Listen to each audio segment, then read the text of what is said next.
আসসালামু আলাইকুম। আশা করি সকলেই ভালো আছেন। তথ্য ও যোগাযোগ প্রযুক্তি বিভাগ, তথ্য ও যোগাযোগ প্রযুক্তি অধিদপ্তরের নতুন একটি নিয়োগ বিজ্ঞপ্তি প্রকাশ হয়েছে, যেটি কিন্তু আমরা কয়েক ঘন্টা আগেই দেখলাম। তো এখানে আমরা সুন্দরভাবে আলোচনা করব কিভাবে আবেদন করবেন, যোগ্যতা, বয়স, আবেদনের প্রসেস সব কিন্তু এই ভিডিওর মধ্যে থাকছে। সো এজন্য আপনাকে ফুল ভিডিওটা দেখতে হবে এবং আপনাকে বিষয়টা জানতে হবে এবং বুঝতে হবে। তো অনেকগুলো নিয়োগ, কিন্তু 497 জনের নিয়োগ বিজ্ঞপ্তি।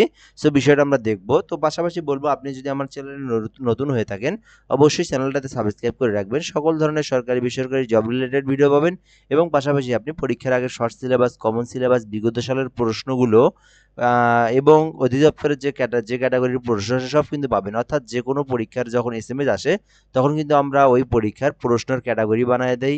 তারপরে আপনার হচ্ছে বিগত সালের প্রশ্নগুলো সংগ্রহ করে কমন যে প্রশ্নগুলো ওগুলো কিন্তু আপলোড করি। সো এখান থেকে যারা পরীক্ষার্থী তারা অনেক একটা উপকার পায় আর কি, অনেকগুলো কমন পায় এখান থেকে। কারণ একই ক্যাটাগরির সেম প্রশ্ন যেগুলো আসে, প্রতিবার আসে, সেগুলো কিন্তু আমরা বাছাই করে কিন্তু ভিডিওগুলো আপলোড করে দেই, যেগুলোর থেকে আপনারা ম্যাক্সিমামগুলোই আপনারা কমন পান আমরা যেগুলো দিয়ে থাকি। ঠিক আছে, এই জন্য আপনি অবশ্যই আমাদের সঙ্গে থাকবেন, আমাদের চ্যানেলের সঙ্গে থাকবেন এবং সাবস্ক্রাইব করে পাশে থাকবেন। সো আমরা প্রথমে দেখব তথ্য ও যোগাযোগ প্রযুক্তি বিভাগ, তথ্য মন্ত্রণালয়ের যে নিয়োগ বিজ্ঞপ্তিটা সেটা আমরা দেখবো এখান থেকে।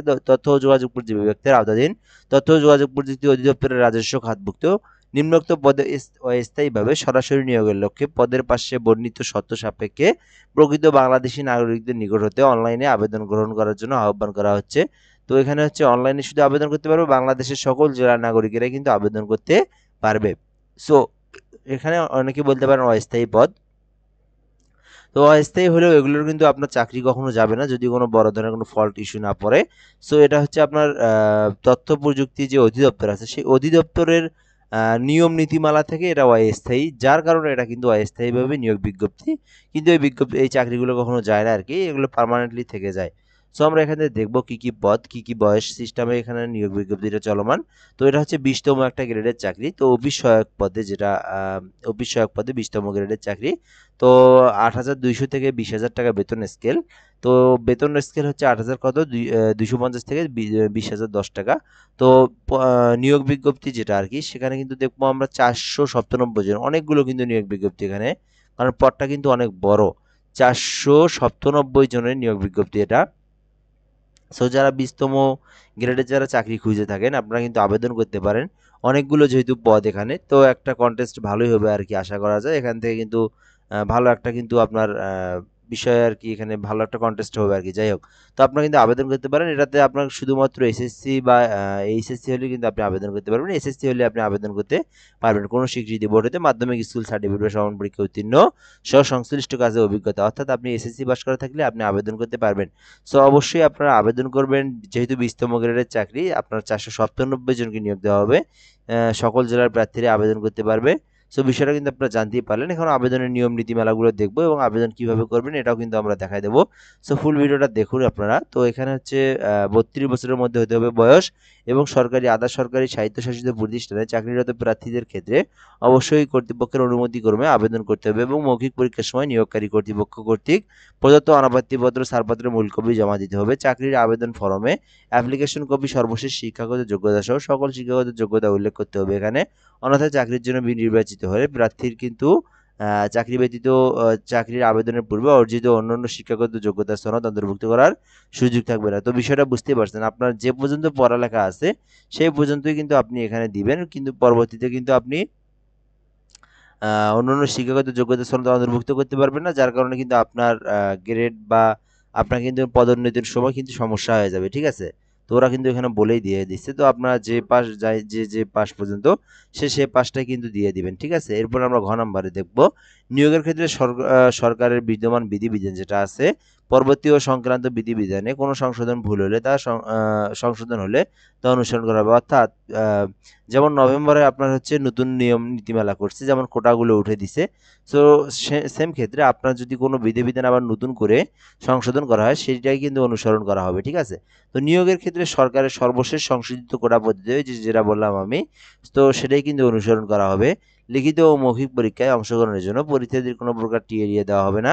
তো কর্তৃপক্ষের বিজ্ঞপ্তিতে উল্লেখিত পদের সংখ্যা কম বেশি করার কিন্তু অধিকার সংরক্ষণ করেন, অর্থাৎ এটা কিন্তু কম বেশি করতে পারবে। তো এটা কম হবে না কখনো, হলে বেশি হবে আর কি। ঠিক আছে, কর্তৃপক্ষ বিজ্ঞপ্তিতে উল্লেখিত এরপর আমরা দেখব বর্গের জ নম্বরে এই নিয়োগ বিজ্ঞপ্তিতে বর্ণিত শূন্য পদ পূরণে তথ্য ও যোগাযোগ প্রযুক্তি অধিদপ্তর গেজেটেড নন গেজেটেড কর্মকর্তা কর্মচারী নিয়োগ বিধিমালা 2015 এর মন্ত্রণালয় বা বিভাগের সংযুক্ত অধিদপ্তর পরিদপ্তর ও দপ্তরের কমন পদে নিয়োগ বিধিমালা 2019 অনুসরণ করা হবে। অর্থাৎ এই নিয়োগের ক্ষেত্রে সংযুক্ত যে বিষয়গুলো আছে 2015 সালে যে নিয়ম নীতিমালা আছে সেই নীতিমালা কিন্তু অনুসরণ করা হবে। তো অনলাইন ব্যতীত কোনো ধরনের আবেদন গ্রহণ করা হবে না।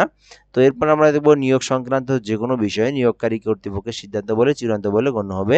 এরপর আমরা দেব পরীক্ষায় অংশগ্রহণকারী ইচ্ছুক প্রার্থীগণ doictrelated.com.bd এই ওয়েবসাইটে আবেদন পূরণ করবেন। তো আবেদনের সময়সীমা দেওয়া আছে। তো আবেদন কিভাবে করবেন এটা আমি দেখাবো এখন। তো এখানে কিন্তু আবেদনটা দেওয়াই আছে। এখানে 18 তারিখ থেকে কিন্তু আপনি আবেদন শুরু করতে পারবেন। 18/8/2025 সকাল 10 ঘটিকা হতে 17/9/2025 বিকাল 5 ঘটিকা পর্যন্ত আপনি আবেদন করার সুযোগ সময় পাবেন। আপনি এরপরে আপনাকে 300/300 পিক্সেলে, তো আমি বিষয়টা বলে নেই, আপনারা যারা আবেদন করবেন, যারা ঘরে বসে থেকে আবেদন করতে চাচ্ছেন, যাদের পিসি ল্যাপটপ কম্পিউটার আছে তারা আমার এখন ভিডিওটা নিচের দিকের ভিডিওটা দেখবেন। তো তারা কিন্তু আমার যেভাবে দেখাবো এই প্রসেসে আবেদন করতে পারবেন। এবং যাদের হচ্ছে পিসি নাই, যারা হচ্ছে ঘরে বসে আবেদনটা করতে চাচ্ছেন, যে কম্পিউটারের দোকানে যাওয়া একটা বিরক্তির বিষয়, তো তাদের জন্য কিন্তু আমি যে বিষয়টা করব, আপনি অনলাইনে আবেদন করতে পারবেন। আমি একটা মোবাইল নাম্বার দেবো, হোয়াটসঅ্যাপ নাম্বারে, এই নাম্বারে আপনি যোগাযোগ করলেই আবেদনটা আপনি অনলাইনে ঘরে বসে করতে পারবেন। আপনি ডকুমেন্টগুলো দেবেন, আমি আবেদন করে আপনাকে অ্যাপ্লিকেশন কপিটা দিয়ে দেবো। So 0177 58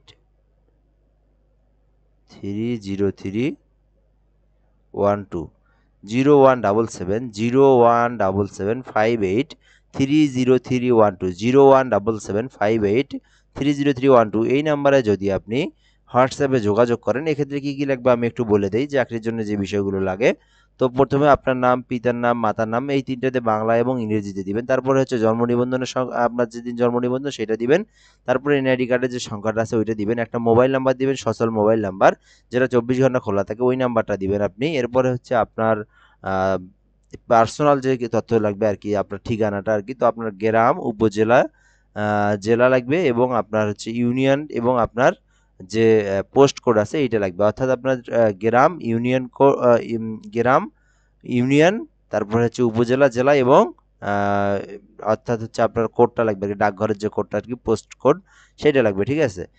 permanent address, present address আলাদা হলে সেটা আপনি বলে দিবেন।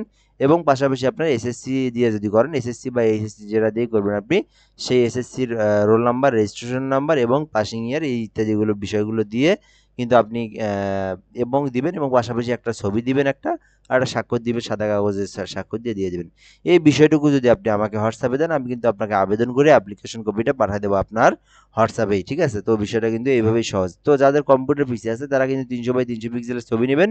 300/80 পিক্সেলের ছবি ফটোশপের মাধ্যমে ক্রপ করে কেটে নিয়ে আপনি আবেদন করতে পারবেন। তো আবেদনের পেমেন্টের ফিটা কত, এটা একটু আমরা দেখে নেবো এখানে। সো পেমেন্টের যে ফি সেটা হচ্ছে আপনার মাত্র 56 টাকা, ঠিক আছে। 56 টাকা এবং 5 টাকা হচ্ছে দুইটা এসএমএস এর জন্য খরচ হয়, যেটা হচ্ছে 102 টাকার মতো খরচ হবে আর কি। তো এই খরচটা দিয়ে কিন্তু আপনি টেলিটক সিমের মাধ্যমে পেমেন্টটা করতে পারবেন। তো কিভাবে পেমেন্টটা করবেন, আপনি এই যে এখান থেকে ডিওআইসিটি স্পেস ইউজার আইডি, যেটা অ্যাপ্লিকেশনের যে ইউজার আইডি আছে সেই ইউজার আইডি দিবেন, দিয়ে 16322 নাম্বারে পেমেন্ট করবেন। তো এরপরে দেখবেন একটা হচ্ছে পিনকোড আসবে, সেই পিনকোডটা দিয়ে আপনাকে আবার কিন্তু দ্বিতীয় এসএমএস এর জন্য ডিওআইসিটি স্পেস ইএস লেখে স্পেস পিন নাম্বার যেটা আছে সেই পিন নাম্বারে 16322 নাম্বারে আপনাকে পেমেন্টটা করে দিতে হবে। সো এইভাবে কিন্তু আপনি আবেদনটা করতে পারবেন, খুব সহজ প্রসেস। সো এরপরে হচ্ছে কিছু আর নাই এদিকে। যাই হোক, বিষয়টা আমরা এ পর্যন্তই দেখলাম। তো পাশাপাশি বলবো অবশ্যই চ্যানেলটাতে সাবস্ক্রাইব করে রাখবেন, যে কোনো ধরনের সরকারি বেসরকারি তথ্যগুলো কিন্তু আপনি পেয়ে যাবেন, ঠিক আছে। তো এ পর্যন্ত আজকের ভিডিওটা। যে কোনো সমস্যা হলে অবশ্যই কমেন্ট বক্সে জানাবেন এবং আবেদন করতে চাইলে অবশ্যই আপনি হোয়াটসঅ্যাপে যোগাযোগ করবেন। তো এ পর্যন্তই, ধন্যবাদ, ভালো থাকবেন, আসসালামু আলাইকুম। এটা